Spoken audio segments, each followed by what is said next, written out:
The illustrious Jabba bids you welcome. I'm going to regret this. I'm Pete Mitchell. He's Peyton Jones. And this is the Church Planter Podcast, brought to you by Church Planter Magazine.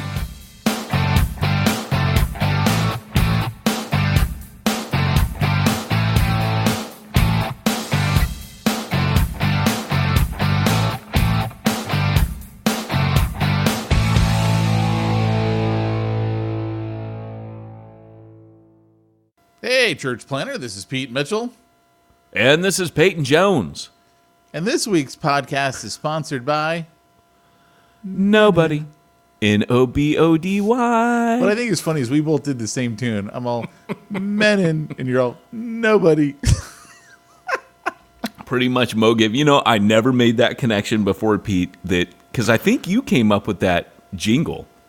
I had no idea you were basing it on the Menin commercial. Mogiv for men. In. By Menin. Welcome. If you did not grow up in the 80s, you have no idea what we're talking about. Yeah, you know, 40% of millennials don't wear deodorant. Have you seen that stat? What? I know. Man, not only are you guys lazy, but you're stinky too. Yeah, stinky, lazy kids. Get off my lawn. No kidding, right? Put some pants on. Pull them up. Pull his pants up, kid. Get a haircut. Welcome to the Church Planter Podcast. You know, it's funny. I'm training church planners this week, and I let them know that after 7 years of doing the same podcast, you pretty much earn the right to entertain yourself at the beginning of it. You know what I'm saying? I think at this point we pretty much do whatever we want. Pretty much. In fact, we just pulled out you know what? This is our podcast, and we're going to go ahead and just not do it with you guys. This last week, we're pretty much, this is ours. We'll do what we want with it. This is my podcast. It's not the only podcast, and it's not the best podcast, but it's mine. This is my podcast. There are many like it, but this one's mine. That's what I was going for. That's it. Oh my gosh, man! You know what's so? Wait. What? This is my podcast. This is my gun. This one's for teaching. This one's for fun. Too far? Oh, some people are still not going to know what any of that is. I know. They've never seen Full Metal Jacket or been in the military. So hey, welcome to the Church Planter Podcast. We're going to get to some church planting goodness once we're done with Smack Talk, and we'll be done whenever we feel like being done. This is our podcast. If we want to do Smack Talk, the whole thing, which we've done, we'll do it. You can have my podcast when you pry it from my cold dead fingers. And you can ask for a refund if you don't like our podcast. We'll be happy to give it to you. Dude, we are salty today. What's up with us? Well, here's the thing. Okay, so this is more for you than it is for the listener. I got to fill you in on what has just happened in my life. This is going to be a normal Smack Talk then. Pretty much, right? So, as you said, as you rightly identified, this is how we do friendship. It kind of is. It's the podcast. I can't quit you, man. So bad. Why does it always have to go to Brokeback Mountain? Why? Oh, that was so bad. Oh, I feel not clean. So,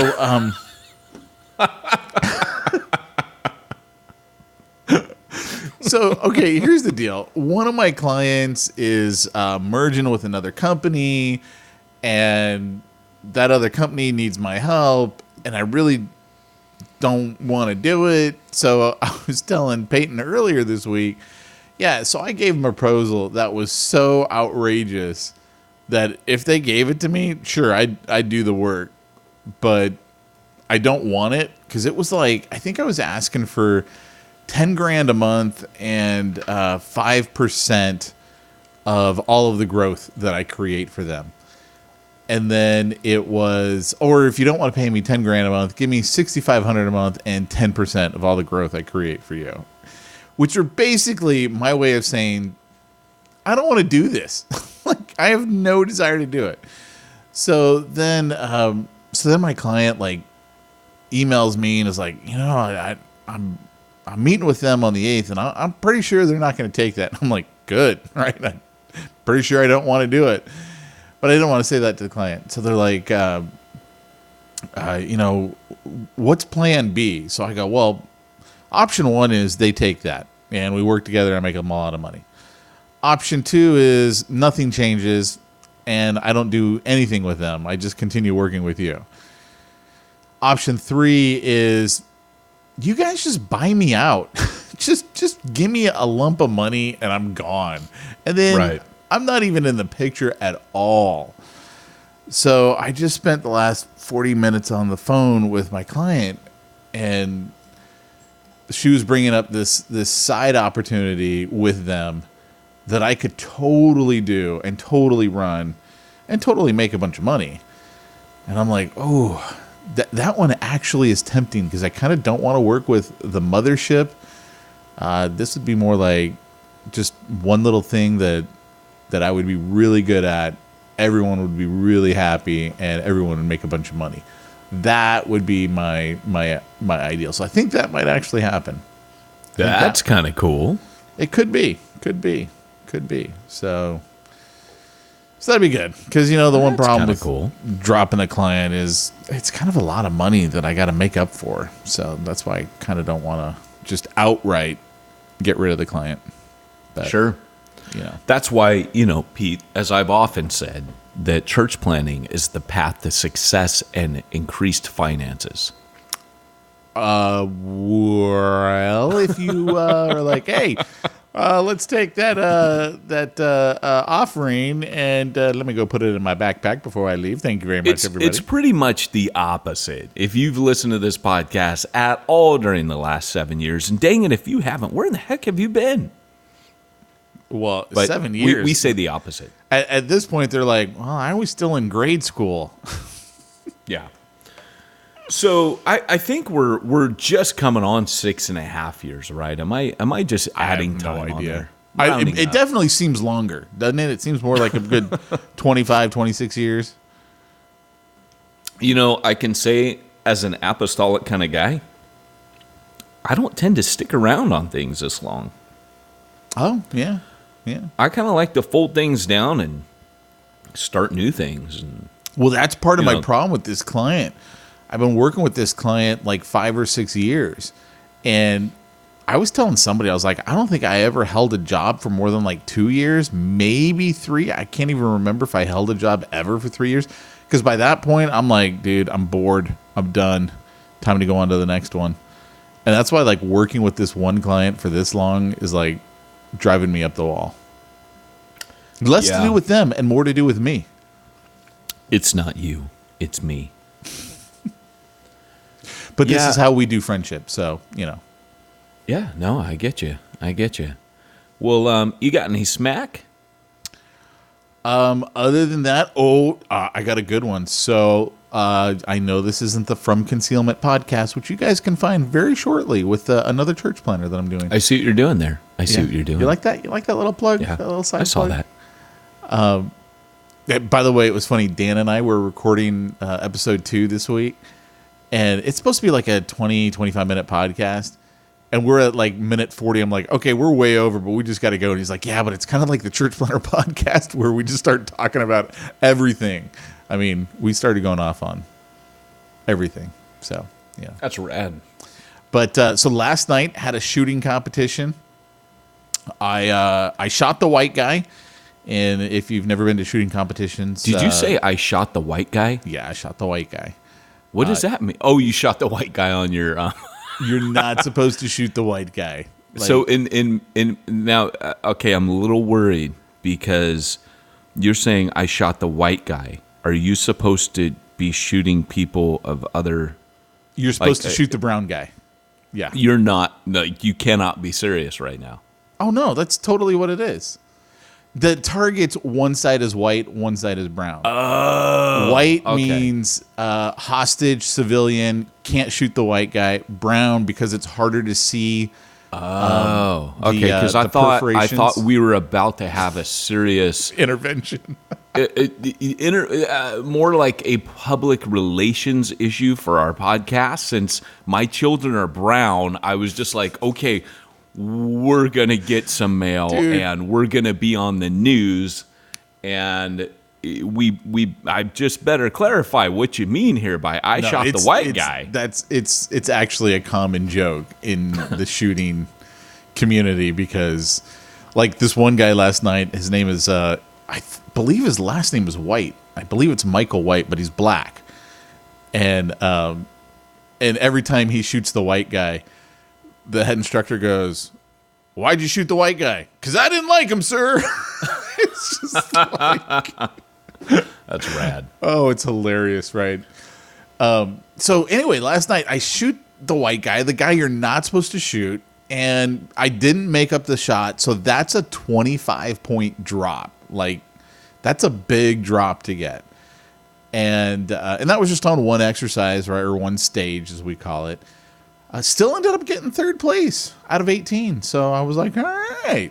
Pretty No good. kidding. Yeah. And the head Wow. instructor, he got second place. And I looked at his score sheet and I was like, if I hadn't shot the white guy, I would have actually beat the head instructor.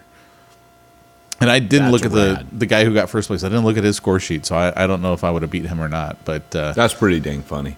dude, I was like, man, I can't believe it. I mean, granted, these aren't like, I got another competition coming up tomorrow night, and those guys, like, if I make it in the top 50%, I'm happy because those are like the real shooters. Like they live and breathe and go out and compete nationally, kind of deal. So I'm like, if I can just hang in the top half, I'm happy over there. That's pretty good, dude. That's rad. I haven't done that stuff.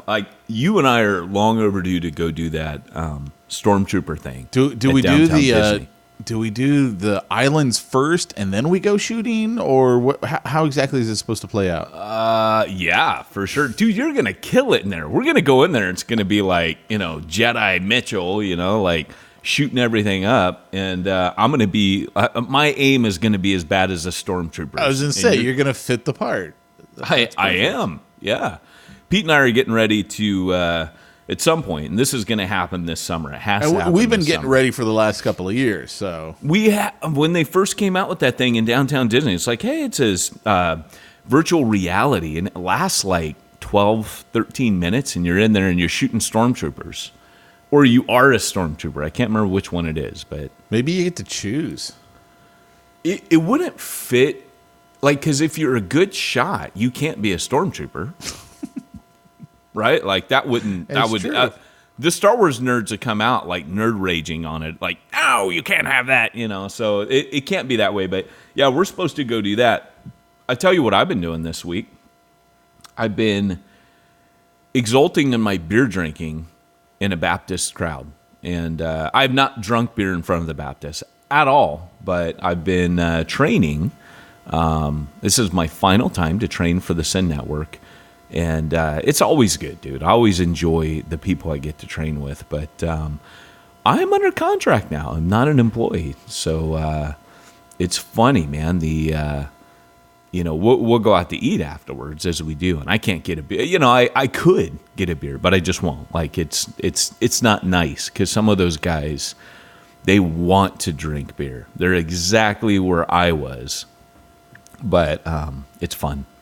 So what's really funny, though, is that so I've got Brad Briscoe. If any of you know Brad Briscoe, he was on the training team with me, wrote a book on Bivo and Kovo, kind of coined that phrase. And, we've interviewed them before, Pete. Lance Ford, Brad Briscoe, Missional Essentials, Missional Quest, Next Door as It Is in Heaven.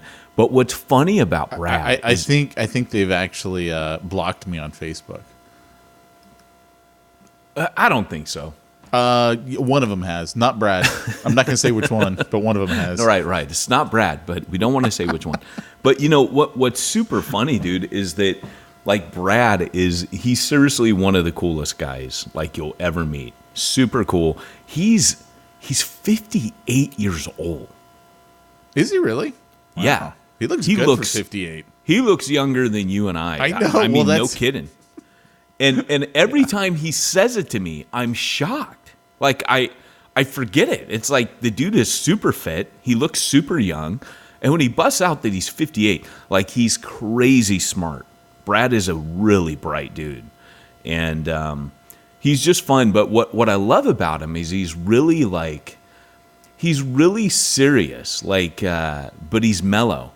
And for me, like my favorite thing when I get around him is to make him laugh by being absolutely ridiculous, because the dude has a rad sense of humor. So that's kind of been my week, and my goal this week is, and I made this kind of like a fun game in my training, is to, yeah, there it is to make Brad Briscoe cry. Oh. So that's my thing. I'm trying to I'm digging deep. I asked him, like, when's the last time you cried at a good film last night at dinner? And he just started busting up, like, I don't even remember that. I'm like, oh. And I started listing off, I like, could tell movies. I could tell you. Oh, for yeah? me. Yeah, go on. E.T. Were we, like, 8 years old? Probably. Dude, that's rad. You haven't cried at a film since then? I haven't cried since then. So no joke. This is a true story. And, I have no self-respect, or I wouldn't be on this podcast. But here's the deal. Okay, so recently, you and I have been talking about this. I mentioned last week that I've been a little on edge recently. And I kind of had a breakthrough this week where I kind of realized, like, it's just been, like, the trials that have gone on over the last few years have just... There's sometimes where it's the length of the suffering and the trials that at a certain point you almost hit a wall, and you hit a kind of like a, and it's not bad. Like I got to be honest. Like my daughter has 3 surgeries coming up, but like that's like kind of normal for us now. It's the difference between acute pain and chronic pain. But the chronic drains. And so where I'm at right now is, it just kind of hit me that we're tired. I was talking with my wife. We had a rad talk the other day. And we just kind of realized, like, we're worn. We're tired. We're weary. And these things have gone on for a long time. And what was I talking about? Serious. I have no idea. Oh shoot! Rewind Trials the in your tape, life. man. Things are going bad. No one's happy. You've been salty. I heard that one. You've been salty. Well, I was talking about how I've been kind of salty and tired and worn out and weary, and this was going somewhere, and then I got a little distracted by what I was sharing, and that's it. So moving right along. Moving right along. So No, for real, I remember. So anyways, what's kind of funny, this has never happened. I've been married 22 years, and the wife and I, every night, like, we put the kids down. We're always together, right? Like, we'll watch something together. And recently, it's been kind of like, if I sit in front of the TV, I'm gone. Like, 15, 20 minutes in, I'm gone. And there's next thing I know, she's, pushing on me. Hey, wake up! It's time for bed. And so recently, she's been like, "Hey, do you mind if I watch my TV show?" And so she's been watching like Parenthood and all these family shows. And I really, I watched Parenthood with her first time around. It was a pretty good show. And it was like a total family show. I had no desire to watch it second time around. And so some nights she'll look at me and she'll say, "Hey, do you want to go like in the other room, play a video game or something?" And what she's doing is she's getting rid of me. I totally know this. Like, she's kicking me out.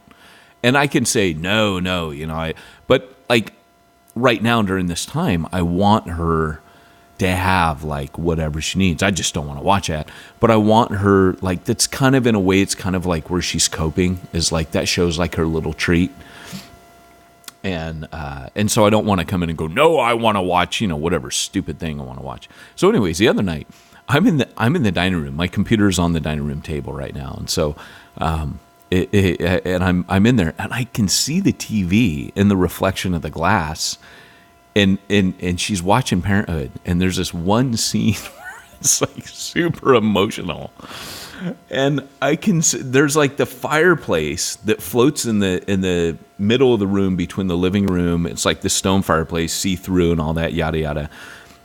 But I can't see the TV unless I look, the opposite direction at the front glass doors, and I can see the reflection of the TV, but I can hear the whole thing. So I'm over here killing like kobolds and goblins and whatever on my game, wielding swords of legend. And as I look, I can hear this whole like dialogue playing out, and it's pulling on my heartstrings. And Andrea, this is so embarrassing. Andrea's like, oh my gosh. She's like, I can see her on the sofa. And she looks over at me and she goes, oh my gosh, that's so sad. And when she looks over, I look over and I just start smiling because I got these tears running down my face. And she goes, are you crying? And I go, no. She's like, Are you watching my show? And I go, no, I'm playing my video game. And she's like, no, you're crying. Are you crying because you heard? I'm like, I can actually see the reflection in the window going out to the garden. She just starts busting up and goes, oh my gosh, I have to Facebook about this. So nice. There you have it. Did she Facebook it? She didn't, because I think at the moment I'm like, no, you can't Facebook. It's funny, man. Like, I'm super stupid about certain things. Did you tell her to take it back, or you were going to end the relationship? Because that's usually what I get. I know, right? We're done here, man. That's it. That's it, Andrew. You post that on Facebook. We're done. I think. By the way, I think the best part of my apologies to you, the best line in my apologies to you is, well, how do I say this? I did do it intentionally, but I didn't mean it from the heart. Like, I was going for the joke. I thought it was funny. Like, to me, that's like such a funny line in and of itself. And it's funny too, because you give the best apologies I've ever heard. Like, no joke. You were the best apologizer I've ever met in my life. It was true. Like, I meant no offense. I did mean, like, I couldn't lie and say I didn't mean it. Like, I said it because I thought it was funny. But it was in no way like from the heart. It was not like, I really feel this. I don't even remember what it was now, but it was like, nobody knows what we're talking about. I don't even know what. Oklahoma. I just remember thinking. That's our safe word, by the way, listener. That's our safe word. Everyone's like, why do they have a safe word? We should That's actually our safe do a word podcast. On the podcast. When you're doing a podcast 7 years, you need a safe word. I think we should do a podcast on why your marriage needs a safe word. No kidding, right?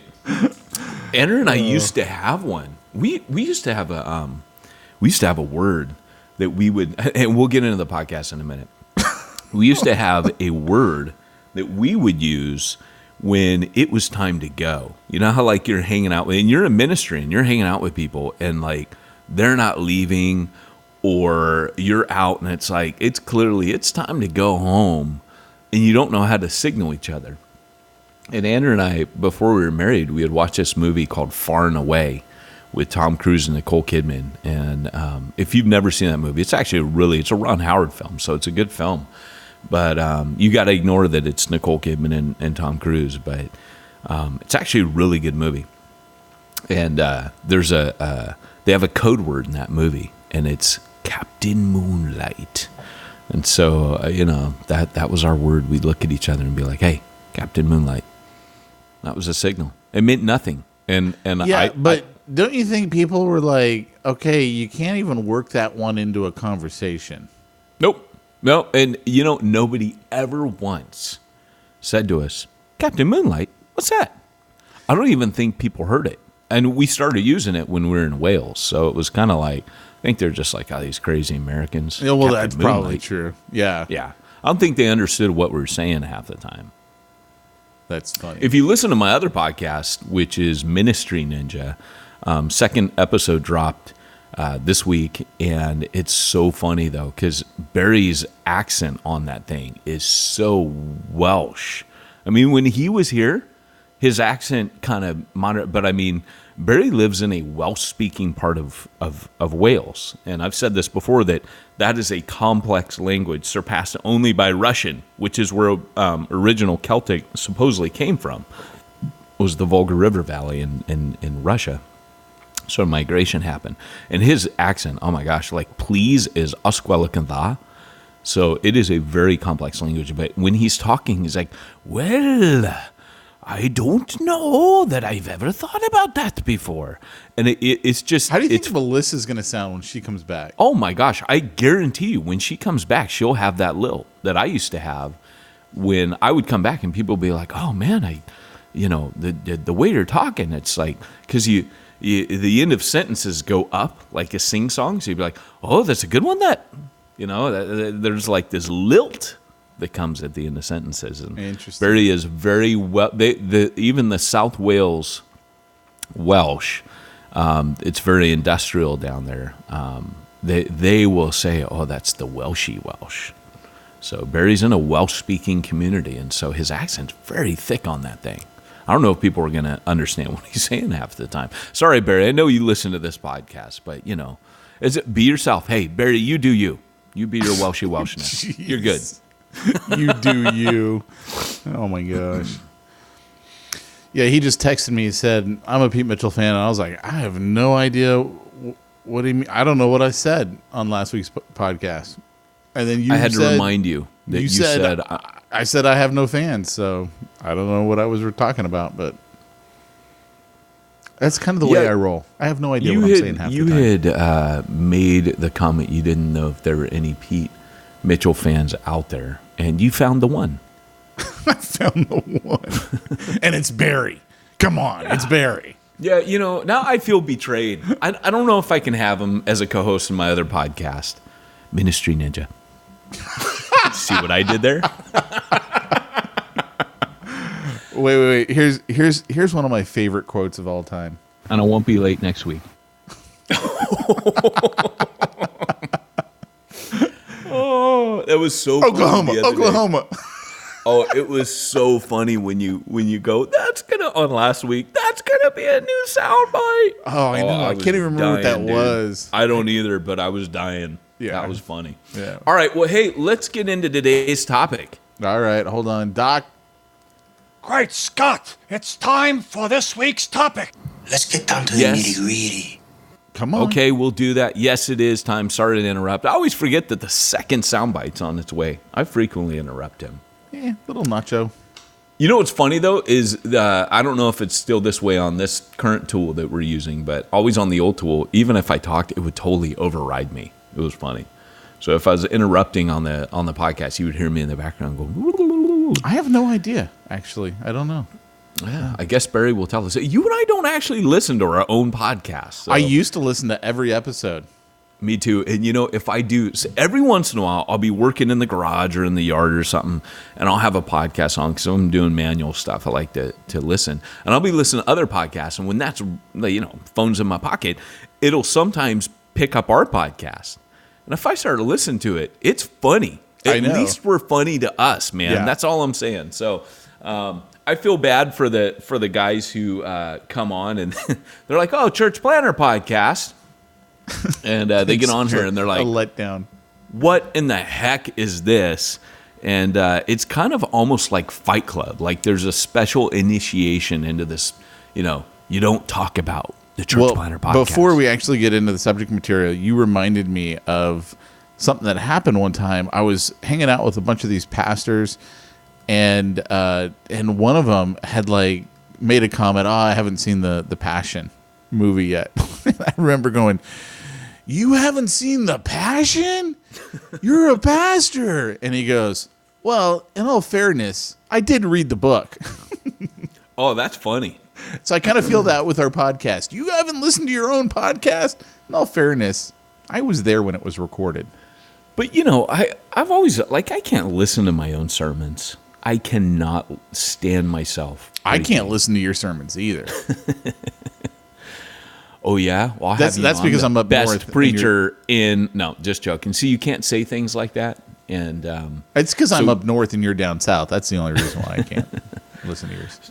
well, that is true. You can't listen to my sermons now, and for that matter, I don't really. You know, it's so funny because when I was in the States before Wales, I was known as a preacher. Like I was getting flown to Hawaii and San Francisco. Like I was getting trips. I was going to stinking Vegas, and people were flying me out places. And when I came back, it was like, Peyton, who? Like nobody knows me as a preacher, which is kind of hilarious because even in Wales, like that's what I was known for. And since I'm writing books, hey, I can't give any details, but somebody got a book contract this week, and that's what I'm known as now, as like an author and podcaster and whatever. If I'm known at all, I don't really think I'm known, but that if I do have my Andy Warhol 15 minutes of very modest fame, it is that. It's kind of funny. It's shifted. as it were. I'll take your word for it. Why don't we get into the actual topic, sir? Yeah. Well, the topic today is why you need a shepherd. I can start off and tell you, I definitely need a shepherd. Obviously, I am more apostolic. If you've listened to the podcast, and when I say apostolic, I mean little a, and I mean more like a kind of like a frontline church planner, someone who's going to go into areas that are a little more difficult and try to mobilize the body of Christ on mission. And that's kind of my DNA, right? If you prick me, I will bleed apostolic blood. I will be all about mission and mobilizing you on mission. Whereas most of our churches nowadays are about gathering Christians to what they're doing and growing that way. And of course, they want to reach the lost, but it's really about gathering people. And so for me, a lot of the, I would say, angst that came out in my first book, Church Zero, and Reaching the Unreached, had to do with mobilizing on mission. Both of those books have that flavor. It's kind of like a part 1 and part 2. But here's the problem. We've talked about this before, that if you're talking about the APEST, the Apostolic, Prophetic, Evangelistic, Shepherd, and Teacher roles from Ephesians 4, or what I like to call FIST, the FIST model of leadership, where when you plant, you have these different 5 fingers, you put them together and they make a fist for kingdom impact. If you have these different offices that work together, people see a more complete picture of Jesus. But the problem is, you don't hear from God as an apostolic leader in the same way that the others do. And I'm not saying that you hear from God less. I'm saying that you hear from God differently. So when I hear God and the heartbeat of Jesus in my community, when I feel like the Spirit's speaking, if I were, kind of like a kaleidoscope, you spin a kaleidoscope around and all the pieces move into a different configuration, so that shut up train, I'm in a profound thought right now. So rude. But the light shines through that kaleidoscope, same light, same pieces, but configured differently, and you get a different image. And so when the light of God shines through my gifting, it looks very different than when the light of God shines through a prophetic gifting or an evangelistic or shepherd or teacher. And what you find in these makeup of roles is that when these 5 roles come together, say like, we meet together and we talk about the church and what are we going to do and let's pray, and we each bring a different aspect of what Jesus wants to do in that community together to that meeting. And so for me, I freak the shepherd out, right? Or I morph the shepherd, right? You just said I freaked the shepherd out. I do. The shepherd gets freaked out because I'm like, hey, this is what we're going to do. And I've used the stories before on this podcast, so I don't want to bore people with them, but like trying to go into a truck stop and plant a church there, try to plant a. I remember when we were going to move the building. Were you still with the church? You were. Yeah. When I was like, yeah, we're going to go to the gas station, and they're like, where are we going to put the kids? And I'm like, oh, we put them down in the pit, where the mechanics work on the car. We put them down there. Can you imagine, like somebody doing church that way? You're like, oh, where's the Sunday school? And they're like in that hole over there, Like this was, and no joke, like that was. In all fairness, we would have moved there had it not been for the issues in the community that, like, you couldn't use that for a church. That was the big problem with it. Right.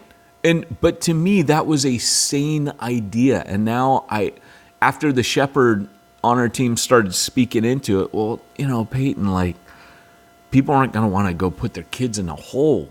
There wasn't a hole there. It was probably just the garage. Like, just to make you sound better, there wasn't a hole there. Well, I didn't even go look at whether there was a hole. I just in my mind was like, we were going to do it in chairs like we did outdoor church. We were going to do it in chairs where the tanks used to be, or where you would fill up your cart normally. We sitting there on the corner, like that's where we were gonna. We'll dig the gas tanks up and put the kids down there. I'm just telling you, regardless of whether that was my idea, and this seemed like a sane idea to me, and this is what I'm saying is, I need a shepherd. I need the shepherd to me, to the apostolic gifting, is the voice of reason, and the voice of sanity because I'll start to get really wild. And I'll need the shepherd to be like, whoa, Peyton, we got to carry people and take people with us. And, it's kind of like, the Navy SEAL is going to want to do all these really, cool, covert and dangerous things. And, there's different branches of the military for a reason, right? Like the National Guard's like, hey, we kind of got to look after the home front. We got to maintain things over here, and that's the purpose of the National Guard. And they're part of the Army National Guard, but there's a different mentality there. They have combat too. Don't get me wrong. My brother was in National Guard, but there's a different mentality that exists between different types of. And I use this analogy in Church Zero. Cha-ching. By the way, everywhere I go, do you know I dropped something out in my training this week, and I mentioned my book? It was funny. I go, there's an amazing book on neuroscience that you all need to get. And I was about to mention the book, The Brain That Changed Itself, and I paused and I said, it's called Church Zero by Peyton Jones. And I'm with all these people from all over the United States. I don't even know when they all go, cha-ching. That's hilarious. It's funny that because we don't even do it that much anymore. No. And that's our rule, is we have to say cha-ching. So now, but when I go other places, people will remind me, hey, cha-ching. And I say, hey, we're not on my podcast. I don't have to say cha-ching here. So that's a rule for this podcast, for the shameless plug. But, which, I don't know, does that beg the question, when we are plugging our other podcast, should we say cha-ching? I don't, dude, there's no money yet, so I don't know. How about it just a cha? Cha. There's no ching yet. So, cha. So, getting back to the point. So yeah, so having a shepherd is key for me, and I used to kind of feel like the shepherd, kind of like Anakin Skywalker, where he's looking at the Jedi Council, going, they're holding me back, Obi-Wan. I should be a master by now. And I used to always kind of resent that, because the apostolic in me couldn't understand why don't. And I think part of the maturity in leadership, when you realize, no, that person's speaking the heart of Jesus too. Like, it's not just the way I see it. It's also, and I'll be honest, I have so many breakthroughs and aha moments and light bulbs switching on when I hear a shepherd. So I would say, to me, the most valuable person to me on my team, because of my weaknesses, is a shepherd. Now, those are the two that tend, like I said, when you don't understand the dynamics, you get in fights with them more. Or there's even the possibility that you're going to have a strained relationship, because you'll seem almost at times like the antithesis. Because a shepherd will be so inward focused that at times the shepherd would sit here and say the exact same thing about the apostolic, like, the apostolic leader's very good for me. And the reason I say the apostolic is because they are the antithesis of one another. So the shepherd is about caring for the sheep. The apostle is for mobilizing the sheep. So the difference between the evangelist is almost like a splinter cell. The evangelist can go out there and evangelize all by their lonesome, you know. They're on their own, all by myself. Now, they'll take people with them sometimes, but they typically, they're kind of almost like an island. And I find it really unique in the way that Paul lists out the 5 roles in Ephesians 4. I believe there's an order to it. So when he goes apostle, prophet, those two stand next to each other. So there's a reason they're listed as number 1 and number 2. Those two together are like the dynamic duo. You put them together, they're going to tear it up, right? They're going to be like almost an unstoppable force. And they get each other. They get into a lot of trouble together. The shepherd is a major encourager. So the shepherd, the apostle constantly needs encouragement. And so the shepherd, the apostle needs encouragement. So when a prophet's there, and the prophet's also super radical, right? And the gifting of encouragement that a prophet has is to stimulate mission. So that's why in Acts you see them turning up to all the new works. Like in Antioch, when Paul and Barnabas go there, prophets, it says, and then prophets came from Jerusalem. And they stimulate and encourage that work, and then lay on hands and send out the other 2 as apostles, and they suddenly become apostolic. And that's through the encouraging ministry of the prophet. That was a key part in stimulating apostles. So there's a centrifugal force, and I would say a synergistic effect when you get those two together. But look, the evangelism is in the middle. So if you're looking at your hands, looking at the back of your hand, you can see the thumb and the forefinger. This tells you what I'm doing right now. You see the thumb and forefinger go together.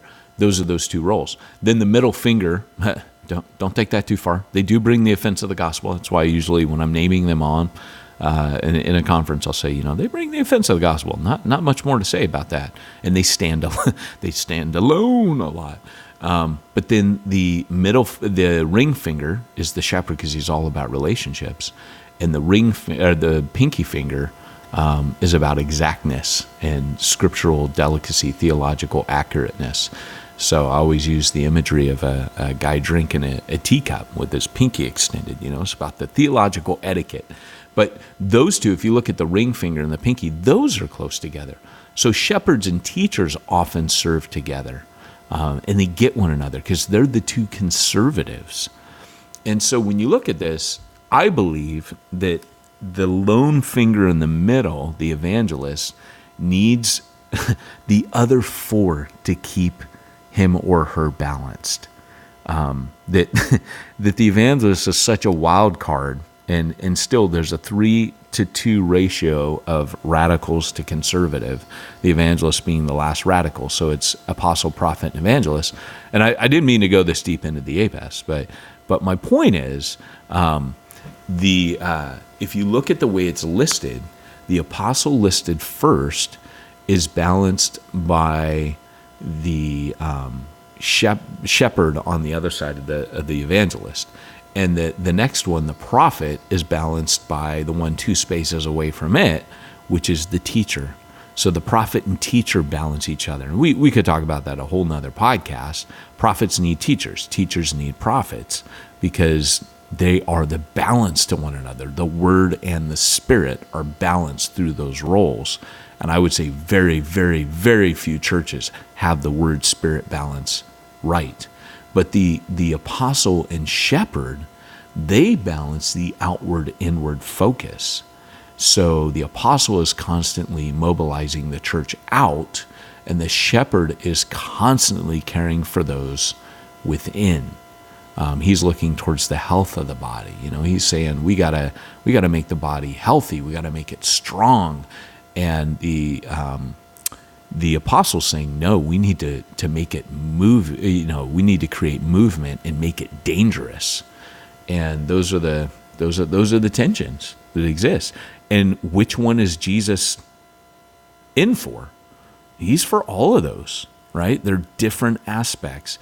So for me, I don't know if I mentioned it. Do you remember when probably the last year that you were there, Lori and oh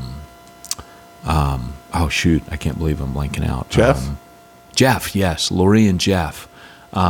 They came to us, and I didn't know this when I went last summer to Refuge to visit. Lori said that the first time I met them, I looked at them funny and said, "What are you two doing here?" and she said that she was like almost crushed. Oh, no. Like she said to Jeff, like, I don't want to go back there. That guy's a jerk. She should have just said, Oklahoma. Well, so like this is so funny because she was laughing, and she was telling me, first time I met you, I wasn't sure, like you rubbed me the wrong way, and I was so glad that Lori's got guts. I was so glad that she told me, but they got in the car to leave, and she told him like, I don't want to go back there, and I remember I had that thing like, if you're a Christian, I don't really need you here, it, you're and that's very much an apostolic thing. It's like, hey, I don't need you believers. A couple of us at Core Team, we're good. I got my partners. We're going to reach lost people, and you'll just get in the way, right? If you do pull all that Christian nonsense that you do, and that's all good, and it serves a purpose, and I think God's in it to a certain degree, but it's not all of it. So in other words, the apostle's attitude towards a believer is, you're either going to mobilize or you need to go. I'm going to mobilize you out of here. But a shepherd comes along and says to the apostle, and I've learned so much from shepherds. Shepherd comes along and goes, hey, Peyton, what if God brought him here to learn that? And maybe they don't show up with those skills. Maybe we teach them that while we're here. Right. Does that make sense? Yeah. And so that's been a huge takeaway for me on a church planning team, is to kind of realize, like, it sounds weird because I would much rather have a prophetic leader on my church planning team, because I want a partner. I want like Butch Cassidy and the Sundance Kid. I want Batman and Robin. I want, think of all the great, I want Gilligan and Skipper, which is like me and you. Which hey, one am I? You're Skipper, dude. Why do I gotta be Skipper? Because you call me little buddy. It's just the thing. And it bothers you. And I'm kind of a doofus. Let's face it. No, yeah, I'm teasing. But Gilligan's actually kind of tall. Thank you for that. I'll take it, dang it. And that dude was only known for being Gilligan. Oh. It was like he couldn't get cast for anything else after that. No. Never saw the Skipper in a Bob James Denver? Bond film. What was his name? Yeah, it was. Yeah. It was Bob Denver, Gilligan. right? Wait. Which one is the? Which one was? Wait, why am I? John Denver. Okay, I was gonna say. Wait. My brain's doing something weird here. Sunshine on Rocky my shoulders. Mountain High. John Denver. John Denver. I'm like Bob Denver. Bob, why does that sound wrong to me? Why does that sound like the singer? John Denver. Dang it. But yeah. So I mean, I'd much rather have a prophetic leader, but I need a shepherd. Like I really do, because I need a shepherd to come along. Like right now, I'm planning with Bo Moffitt, and Bo was one of the guys that came through Train Station, which was like my citywide cohort learning, yada yada, and cha-ching. Yeah, I was just it's gonna not say, available, so I can't cha-ching it yet, right? Where's the Like it is cha-ching? getting ready to be made available, but it's not available right now, for the low price of whatever. But anyways, Bo is getting my pop filter just fell off. This thing, I was telling like, you. what are you doing, man? It sounds like you just. Well, it just fell off. And now I'm going to try to put it on real quick while we're talking. There we go. All right, there we go. Do you need a sound effect while you do that? I got one queued up. Yes, please. I read Peyton Jones more than I read Francis Chan. Just for you. Thank you for not playing the one where he goes, I read Peyton Jones more than I read the Bible. Recently, I stopped memorizing scripture and started memorizing passages of Church Zero. Tell him I need a reaching the unreached one. Cha-ching. Well, you tell Dan. He listens to the. Well, I don't know if he still does. All right, Dan, but- you heard it. You heard it. And I need a meme with your endorsement. So, anyways, but yeah, man. So, but I'm doing it with Bo Moffat. And it's funny because I'll bring Bo with me almost everywhere I go because I know I'm missing like the relational mucilage that holds things together, And oh gosh, it just fell off again. God. Shepherds, your mucilage. That's what we just learned. Oh, dag burn it! I need the clip now of Flanders cussing. Oh, hold on. I know where that one is. Flanders, there you are. Calm down, diddly diddly diddly diddly diddly. They did their best, shoddily iddly iddly diddly. Gotta be nice, hostility diddly biddly diddly. Ah, hell, diddly ding dong crap! And I'm sorry, those of you listening to the podcast with your kids that just heard that rash of profanity. As we like to call it, Christian cussing. Christian cussing by Flanders, courtesy of Flanders. That seriously was the funniest clip. That was my favorite clip going on this podcast for a long time. Was it? Yeah. But I just think it's really important to know, like, and here's the thing: is when you're first starting off in team leadership, this is the thing I find. God. One way or another, Satan's gonna stop this podcast. Going to just hold it. You know how like people take those pictures and they're holding that stick with a mustache? I put that in the category of stuff white people like, right? Like no people of color are that lame. It's funny because we have to turn racist all of a sudden? We did we really 'cause have to go there? I kid you not. I wish I had shared this on Smack Talk. Something really dumb was on TV the other day. And my daughter's African American and she's half white. And I looked over and I said, babe, you're going to find as you get older that white people are absolutely ridiculous sometimes. She just started laughing. That's funny. So, and that is one of my favorite sayings, stuff white people like. But that's how I'm going to hold my pop filter for the rest of this podcast. At least there won't be pops. Yes. That's important. This is not Rice Krispies podcast. We will not have that snap, crackle, and pop into your morning. But getting back, Pete, any questions you have?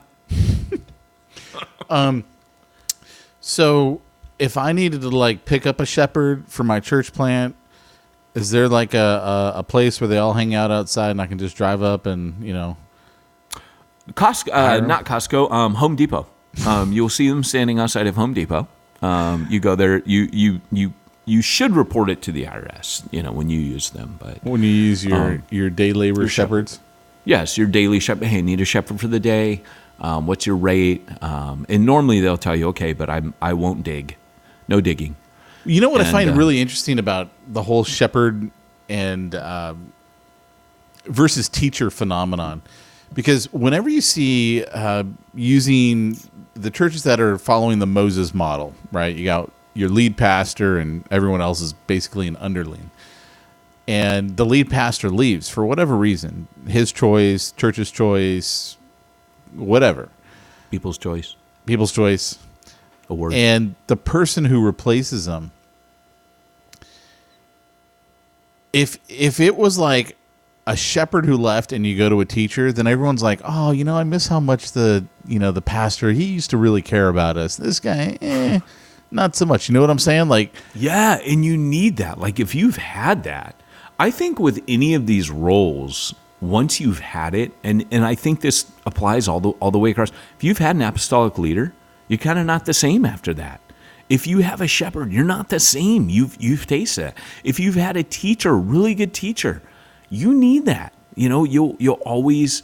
But that's why I'm saying, like, the team leadership. Once you've tasted this, you've experienced part of the dynamic, multifaceted leadership that was in Jesus, that he's given as a gift to his body. And when you move churches, and your leader will have a strength. It's funny. I was just last night at dinner, we were talking about Brian Sanders from the Underground.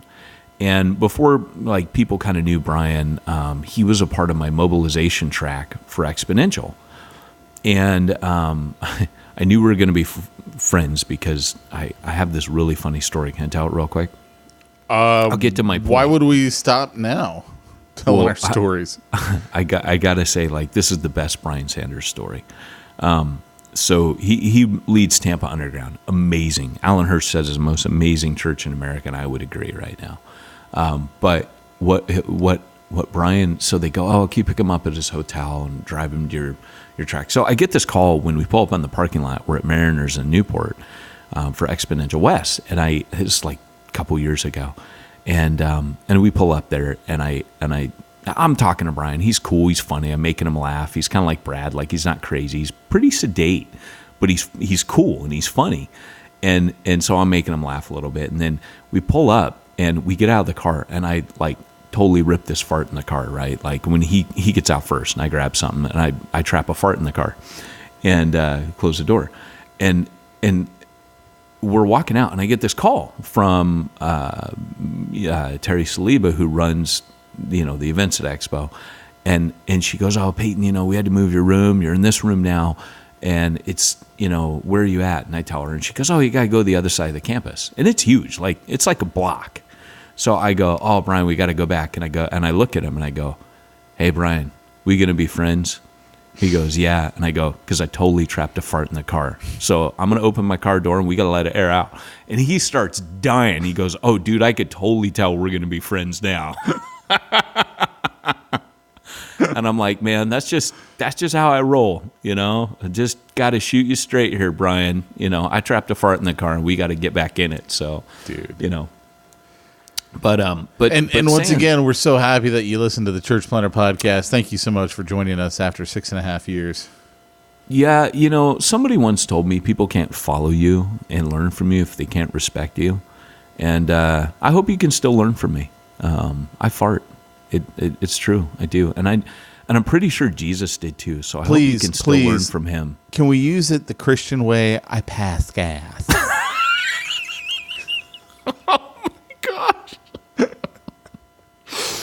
That's the funniest thing you've said all year. Oh my gosh.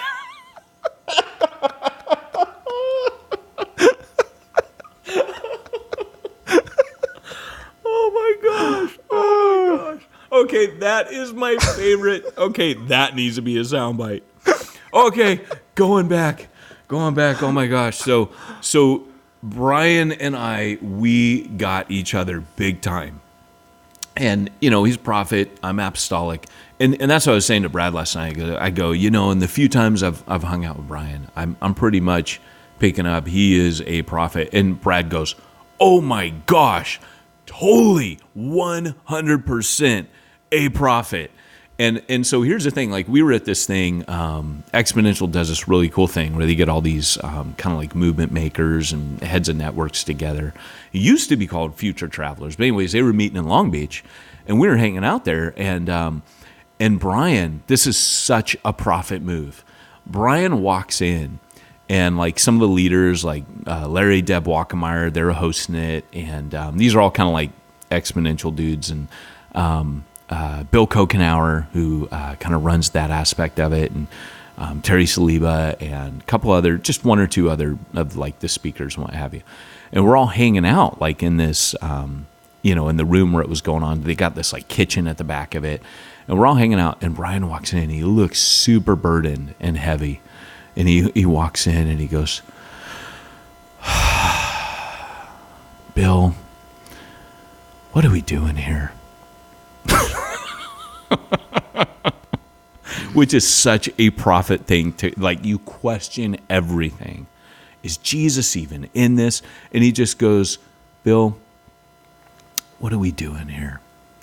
He goes, I mean, we were in that last session. That guy was going on for an hour about, building your brand and yada yada. And he's like, is God even in that?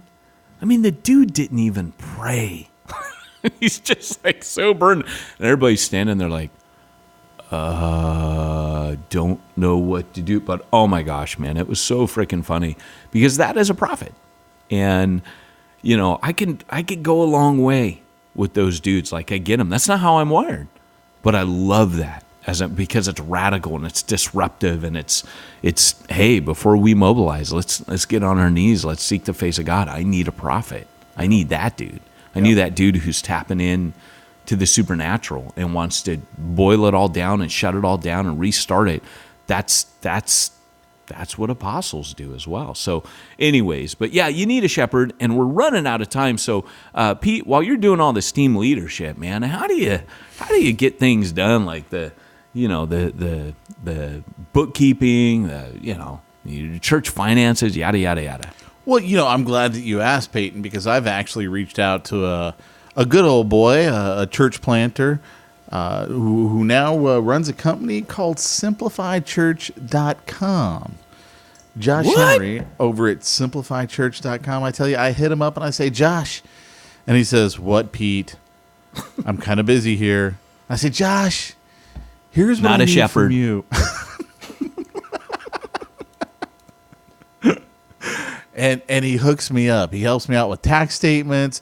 He helps me out with payroll, workman's comp. What? You name it, they help out with it.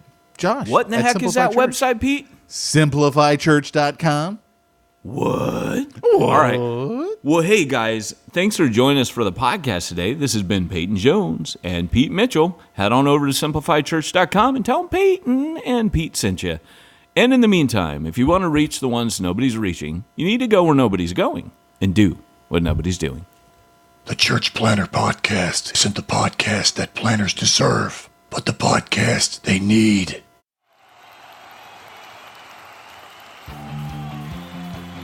Thanks for joining us for another weekly episode of the Church Planner Podcast with Pete Mitchell and Peyton Jones. We'd love to hear your comments on this episode of the Church Planner Podcast. Visit us online and let us know what you thought at churchplannerpodcast.com. If you subscribe to us via iTunes and have enjoyed the podcast, leave us a positive review. The more positive reviews we receive in iTunes, the more iTunes will promote us to other church planners who would benefit from this show. This podcast is brought to you by the Church Planner Magazine, which is available in the iTunes newsstand or online via churchplannermagazine.com.